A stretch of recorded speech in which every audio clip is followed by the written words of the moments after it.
Today we're talking about the extravagant, way over the top fairy tale by Madame d'Aulnoy called The Bee and the Orange Tree. A love story with cannibalism and girls saving the men they love. Like most of Madame d'Aulnoy's stories, it is wild. That's just the best word to describe it. If you haven't heard of Madame d'Aulnoy, she was a French writer who coined the term fairy tale. Her stories came out in the 1700s and predate all of the Grimm fairy tales we know. And you can tell because I'm also going to tell you a Grimm story that's kind of a rip-off of this one. So a king and queen have a daughter, and they name her Amy. Well, A-I-M-E-E with the stress over the E, Ami. Anyway, she's from this made-up place called the Happy Isle, and so her parents give her this necklace that has a turquoise heart that says, Amy, daughter of the king of Happy Isle. Now, they put this necklace on her thinking it will bring luck, but as Madame d'Aulnoy says, the rule did not hold. One day, to give the baby's nurse a holiday, they send the nurse with the baby on a ship to go enjoy the weather on the ocean. I don't know how much of a holiday it is if you're still having to nurse a baby, but anyway, there's a huge storm, and the nurse and all the sailors die. Everyone dies except little Princess Amy, asleep in her cradle, floats on the water until she washes up on the shore of this island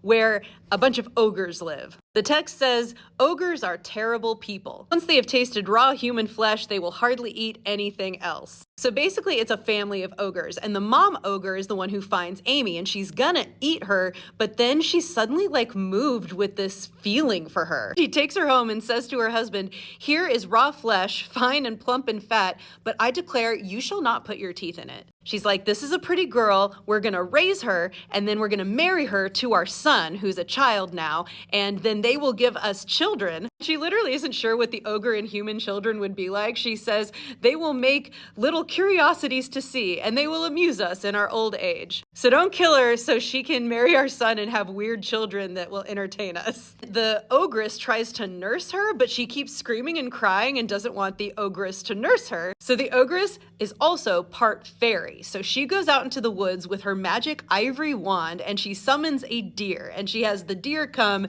and nurse Amy. 15 years pass by, and back home, Amy's parents are like, we have to turn over the kingdom to someone, but we don't have any other heirs. So the dad decides he's going to turn over his kingdom to one of his nephews who's a prince in a neighboring country. And so he makes the journey to go take over his uncle's kingdom, but guess what happens? There's a storm, and guess what island he washes up on? It's the Ogre Island where Amy is. But then the author takes us back to what's been going on with Amy since then. She's grown up like the ogres, wearing furs and stuff, and she speaks their language, not English, or I guess it would be French in this case. She knows she's human and that she has been saved to marry this boy ogre someday, but she doesn't want to marry him. And it's hilarious why. It is not because she's human, but because she feels deep in her gut that she is high class, that she's of noble birth. It says she felt sure from the richness of her swaddling clothes, the golden chain and turquoise around her neck, that she came of good stock. And the feelings of her heart told her this even more plainly.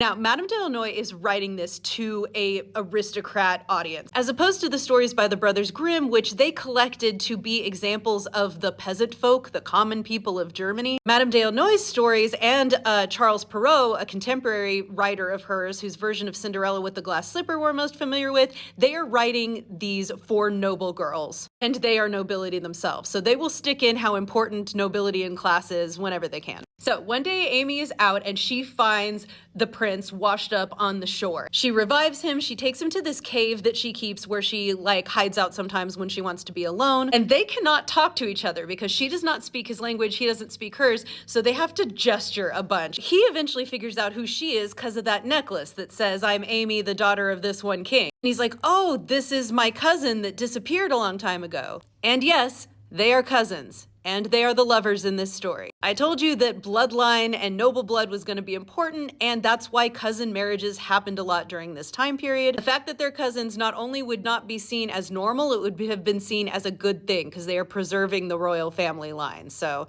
if that bothers you, get past it because they're going to get together. So she keeps nursing him back to health and hiding him in this cave because she knows that her family is going to eat him if not. Then the ogre she's supposed to marry decides it's time to get married, and she injures her foot by having a thorn get stuck in it, and then she can't walk to go to him the next day. So he goes to try and find her, and he gets captured by the ogres. So now he's in the ogre's cave with them, but Amy does a really hardcore trick on the ogres. First, she gets them to not eat her prince right away by saying, hey, if you save him, I'll eat him at the wedding. And they're like, oh, she's gonna finally be like one of us, okay. But apparently ogres can wake up in the middle of the night and just eat whatever's nearby. So she's scared that that will happen to her man. It says, in Ogreland, it is custom every night for the ogre, ogress, and their little ones to put on their heads fine golden crowns while they sleep. So while everyone's asleep, Amy goes and takes the crown from the youngest ogre, puts it on her man, and then the dad ogre wakes up in the middle of the night, hungry, and feels a head without a crown on it and just eats it, and eats his own kid by mistake. Seizing the one that had no crown, he munched him up like a chicken. So in the morning, they realize what he did, and the mom is upset, but she doesn't want to speak out against him, said he could eat her too,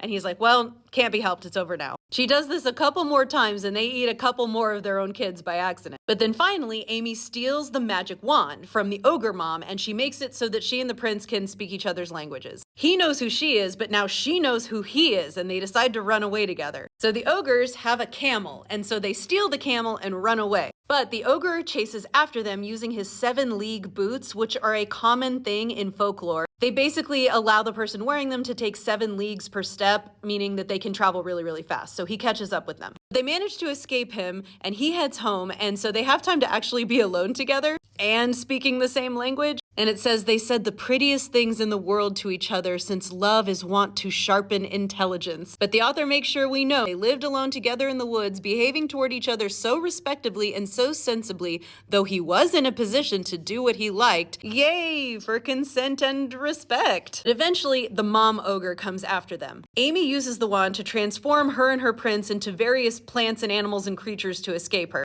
At one point, the prince is an orange tree and Amy is a bee, title drop, and she stings the ogress and gets her to go away, but then the wand gets lost or misplaced before she has a chance to turn them back. So she's stuck as a bee and he's stuck as an orange tree. But they're still all lovey on each other. He's like, I'm just a tree, but I will shelter you with my leaves and you will have nothing to fear from the malice of spiders. And she's like, I will always stay here and be your bee. No lilies or jasmines or roses will tempt me away from you. So apparently they're also humans on this land, and there's a princess named Linda. She loves the orange tree when she discovers it, and she tries to have it transplanted into her garden, but Amy starts stinging her. Linda decides she's gonna rip off a branch of the orange tree to protect herself from the bee, but when she rips off the branch, blood flows out. So Amy, as the bee, flies off to get a balm for the wound, and she applies it as a bee somehow and stops the bleeding, because apparently it was one of his fingers. So Linda is terrified by all of this, goes home and summons these fairies to her court, and she's like,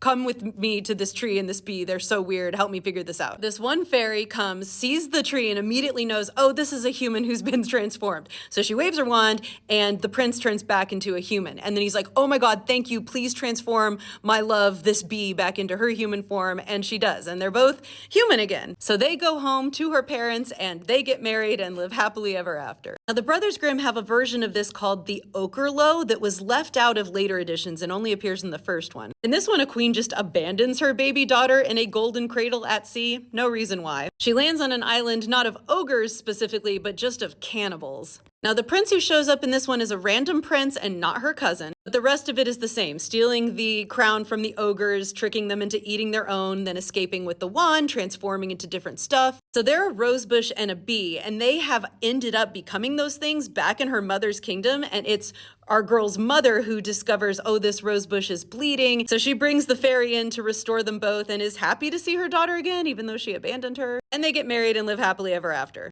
Check out my book, Dust Spells, which is a reimagining of the 12 Dancing Princesses, and my podcast, Folktales and Fairy Lore. Link is in the bio.